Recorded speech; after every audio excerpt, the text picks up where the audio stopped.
assalamu alaikum wa rahmatullahi wa barakatuhu. Musidɓe an haray komin ilo e la diaspora africaine. Hande ko mercredi 15 janvier 2025. Haray mi salmini on fof mi landiki siɗon e jaam toro noon jaam e kissi e newede kala ko waɗa wonirde nder aduna o. Voilà, actualité oblige musidɓe an haray en fof meɗen mi sikki tun haray hay si tawina en fof haray buyi koko feƴƴi cause a hanki koko ministère de l'habitat on immini force de l'ordre ɓe yaw ɓe koosa cuuɗi himɓe wonɓe causa vidéo on no yurmi ha feƴƴiti reflet guine waɗi interview on landi himɓe hoɗuɓe ton ɓen ko honno ɗum ɗo woniri woɓe ari ɓe andinali hay goto communiqué hay fus waɗaka fi muɗum ɓe ari tum ɓe débarki kamɓe doole maɓɓe ɓe wadde croix e galleji ko ɓe faala sa landike ɓe hay ɓe alama e jabade. Donc ɗum ɗo ɗen ko Conakry causa waɗi ina noon ɗon tun ɗum ɗo waɗata ina ɗon tun kadi ɗum ɗo fuɗɗi waɗude, c'est à dire jama on no yewtede, jama on no sensibilisede, kono ko jama on woni tongude hoore mum. En yetama en fof ko enen woni doole hina o pinka ko ɓe jogui ko enen woni doole, enen jama laggine ko enen woni doole, ko enen jeeyi laggine hina pinka ɓe soriɓe ɓe yoton hande 80% ko enen wondi ko kamɓe faalaɓe jiibude leydi ndin ko équipe ji maɓɓe ɗin ɓe woni ƴettude on 20%, donc ɓe woni jiibude leydi ndin 80% on fof ko enen wondi.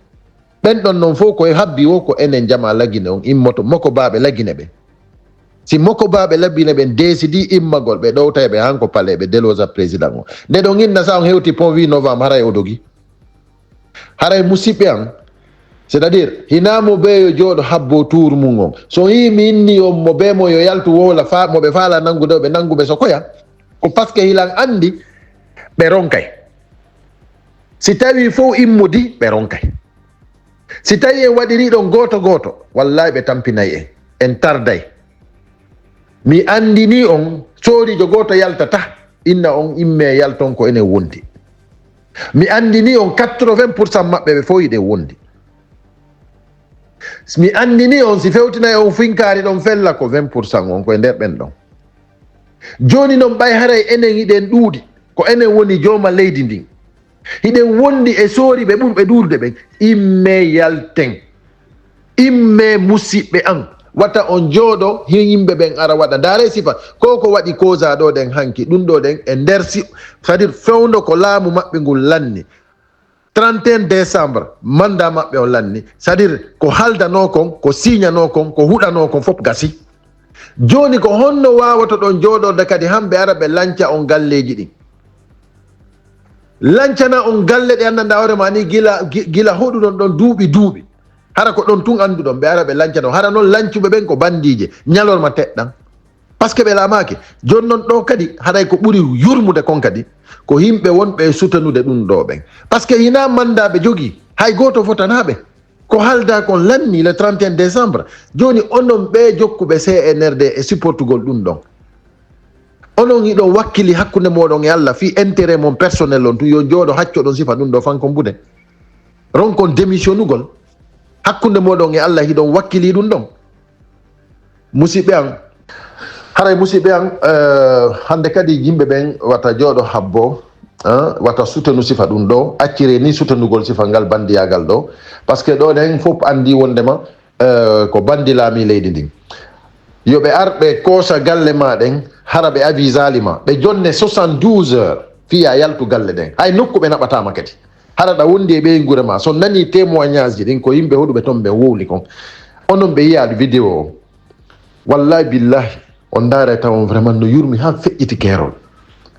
Musidɓe an guinéen ɓe wonɓe étranger ɓe mi fuɗɗora Sénégal mobilisons nous musidɓe meɗen guinéen ɓe wonɓe Sénégal yo fof immo mobilise o wonirɓe Côte d'Ivoire ɓen yo fof mobilise o derrière les forces vives immoɗen en fof meɗen immoɗen mobilise o ɗen yalten waɗen manifestation ji landoɗen départ Mamadi Doumbouya ɓeeɗo laamu maɓɓe ngol lannino le 31 décembre ɓe wawata lancude galleji yimɓe ɓen kadi ɓe warde yimɓe ɓen imme musidɓe an onon jooɗiɓe Angola onon jooɗiɓe Sierra Leone onon jooɗiɓe partout e nder Afrique on imme mobilise ɗen e Europe on e Amérique on fof imme mobilise ɗen le 26 ko Bruxelles landoɗen départ Mamadi Doumbouya on han tanke han o iwa hande kadi watta en considére ngu laamu ɗo onon wata on jooɗo ɗon hamɓe lanca galleji yimɓe ɓen imme fi Allah watta en jooɗo ɗon kadi han galleji yimɓe lance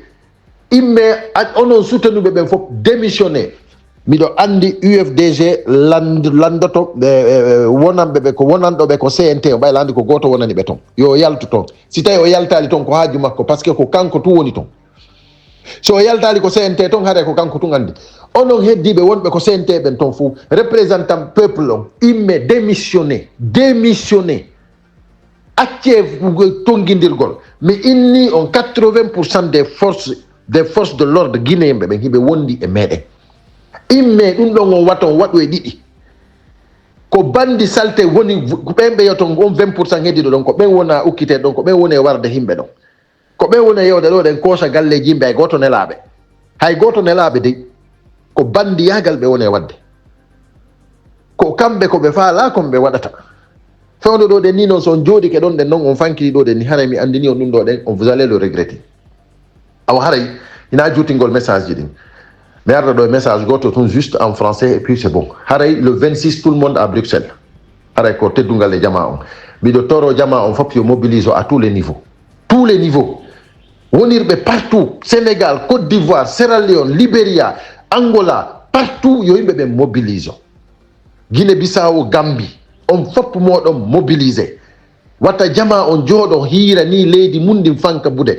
il faut que Guinée hetto ko enen wawata hettude la Guinée ko enen jama la Guinée woni doole terte wiigol wondema ko kamɓe jogii doole ko enen jogii doole enen mobilisation men on no ɓuri hay armée rison onon ɗon sikkude wondema si fof woni nokku gotum ko ɗum woni probléme haray ko ɗum woni doole ko ɗum woni nene e baba doole yo jama on fof mobilise on si jama on fof mobilise ke wallahi billahi taala ko ala doole ɓurɓe ɗum ɗon terte yimɓe ɓen wowlana on ko wowlani on wo mobilisons nous c'est nous la force ko enen woni fof wata goto ittu ɗum e hoore mon nden terte haalaji coyon cayam yimɓe wonɓe on bonnude hakkille c'est à dire piya hakkille mon ɗen goɗɗo ala goɗɗo ko heɓata doole ɓuri jama on onon ɗon sikkude goɗɗo no wawi ƴedde finkari fewtina jama on fof ko goto ɗiɗo tato nayo temedere fewtinta finkari si jama on fof immike a mara e finkari ma ndi on nani awa ko teddungal e meɗen jamme kisi e men situation vraiment très triste qui se passe en Guinée. Je vous salue tous, je m'excuse, je suis tellement vraiment révolté, je suis tellement triste pour mon pays, c'est incroyable ce qui se passe. Hier à Koza, on a vu des gens débarquer, les forces de l'ordre, je ne sais pas, des gendarmes qui sont quittés d'où, c'est-à-dire qui sont en tenue gendarme, qui sont venus cocheter les maisons des gens, des citoyens qui vivent là depuis des années, qui vivent ici, qui vivent là-bas depuis des années. Et c'est eux qui viennent sans aucun communiqué, sans aucun avertissement. C'est-à-dire sans préavis, rien du tout. C'est-à-dire ils sont venus tout simplement cocheter les maisons. Et quand on les demandait c'est pour quelle raison ça, ils ne te donnaient même pas le temps pour te répondre. C'est-à-dire ils sont venus faire leur boulot et ils sont partis. Et tout simplement, ils ont dit aux gens que vous avez 72 heures pour prendre vos affaires. 72 heures pour prendre vos affaires. C'est tout. Mais je me demande maintenant comment le Guinéen va attendre. C'est-à-dire que des voyous qui ont fini c'est-à-dire leur transition est terminée le 31 décembre. Maintenant, comment vous pouvez attendre que des voyous viennent déguerpir vos maisons? Il faut que les Guinéens se lèvent maintenant, ensemble, pour vraiment dégager ces voyous. Je vous assure que les 80% des forces de l'ordre, ils sont avec le peuple. C'est quelque chose de 20% qui est avec eux. C'est eux qui sont en train de nous faire n'importe quoi dans le pays. Pourquoi? Parce que nous sommes assis, nous ne voulons pas. C'est-à-dire, si nous ne nous levons pas, les 80% des forces de l'ordre ne vont pas nous accompagner. Il faut que vous le sachiez, il faut qu'on se lève. Maintenant, je demande à tous ceux qui soutiennent le CNRD, sincèrement, de visualiser la vidéo sur Reflet Guinée et de voir vraiment ces témoignages-là et savoir vraiment si vraiment vous allez continuer à soutenir le CNRD. Parce que le CNRD a démontré par A plus B qu'ils n'ont rien de ce qu'on dit État. Un État de droit, ils n'en veulent pas. C'est un jungle qu'ils veulent faire en Guinée. On ne peut pas, même si c'est quelqu'un que vous avez loué une chambre ou un appartement, vous ne pouvez pas venir lui donner 72 heures pour qu'il sorte de chez lui. Pour qu'il sorte de chez vous, parce que c'est pour vous. Vous donnez un préavis, vous attendez les délais. Et avant de donner ce préavis, il faut parler avec les gens, communiquer avec les gens. Mais c'est un état de jungle, mes chers compatriotes. Il faut que les Guinéens sachent qu'on ne peut plus attendre. Lèvons-nous ensemble. Ensemble, lèvons-nous. Je demande à tous les Guinéens de la diaspora, de ceux qui sont dans le pays, de se lever. Ceux du Sénégal, levez-vous, mobilisons-nous. Faisons des manifestations qui demandent le départ de Mamadi Doumbouya. En Côte d'Ivoire, en Sierra Leone, en Gambie, en Guinée-Bissau, en Angola, partout dans le monde, le Guinéen doit se lever maintenant parce que trop, c'est trop. Et nous ne voulons plus retarder. Il faut que... C'est-à-dire, c'est nous la force. C'est nous qui retardons tout. Ce n'est pas le CNRD qui a la force. C'est le peuple qui a la force, mes chers compatriotes. Vous pouvez prendre votre arme pour flanquer ça devant une personne, 2 personnes, 50 personnes, 100 personnes. Mais si vous avez plus de 1000 personnes devant vous, vous allez garder votre arme. Vous allez garder votre arme. Vous ne pouvez pas tuer tous ces gens-là. Donc c'est pour cela que je vous dis, c'est nous la force, le peuple de Guinée. Ils sont en train de nous endormir. N'acceptons pas. Mes chers compatriotes, ceux du CNT, j'ai appris que l'UFDG, comment dirais-je, va demander à son représentant de démissionner là-bas. Je ne sais pas si c'est déjà fait ou si c'est ou si déjà c'est fait. Donc, ce que je peux dire, c'est que tous ceux qui sont au CNT, démissionnez. Faites comme Maître Mohamed Traoré a fait, démissionnez parce que nous n'avons plus le temps.